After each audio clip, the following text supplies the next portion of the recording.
Chinese President Xi Jinping hosting a military parade today, joined by world leaders, including Russia's Vladimir Putin and North Korea's Kim Jong-un, as Beijing marks 80 years since Japan's defeat in World War II. Bloomberg's chief North Asia correspondent Stephen Engle joins us from Beijing. Steve, the mood on the ground, what are you seeing? Yeah, well, it was a big parade, the largest China's ever held. There were a lot of people. It's finally clearing out a little bit. Gets a little breathing room right now, and our signal is up and being able to broadcast because it was an absolute crowded place full of pomp and ceremony and nationalism, and Xi Jinping up on the riser up there on the gate, the Tiananmen Gate in front of the Forbidden City and Tiananmen Square, essentially talking about the historical importance of China's contribution to the ending and the winning of World War II, something that many people here in Beijing feel that the Western powers do not necessarily respect. So that's why they held this parade today. They claim September 3rd is sort of the anniversary of the victory over the Japanese. And then they did hold it in the exact same spot 10 years ago for the 70th anniversary. Now, we did see a lot of weaponry come by. The other side of this narrative is not only the historical correctness, if you will, from Chinese perspective of China's contribution, but also a message to the West that they will not be bullied, and that they can stand beside allies like Vladimir Putin, also Kim Jong-un, and have a respectable, sizable strategic bloc of their own against what Xi Jinping called intimidation and bullying, a not so veiled reference to the United States.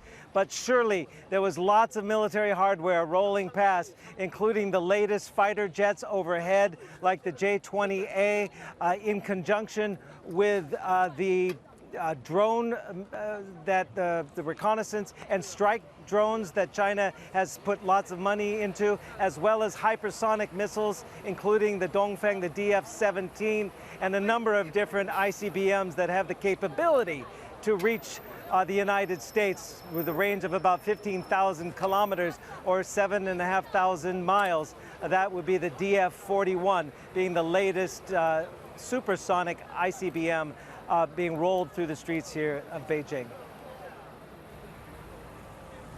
So, Steve, a display of Chinese weaponry. We saw that in action, of course, when India, had a conflict with Pakistan. It's also a display of alliances, new alliances perhaps getting forged. Talk to us about the takeaways from what you're seeing there.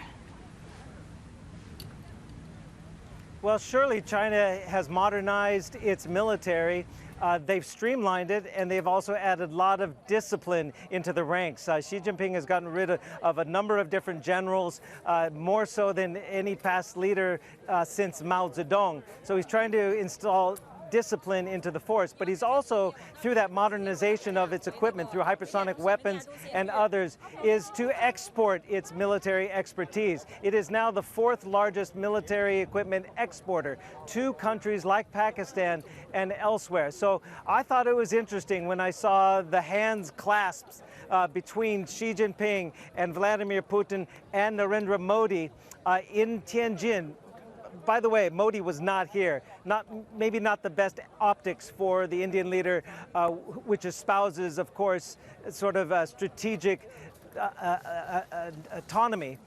But again, I found it very interesting that you had Modi, you had Xi, and you had Putin really showing a camaraderie. And that was very much intended to show a message to the Donald Trump administration and the Western powers that China has coalesced a group of powerful allies to combat the U.S. world order. Whether that will come to fruition or not is another question, but at least in optics alone, it was pretty powerful messaging.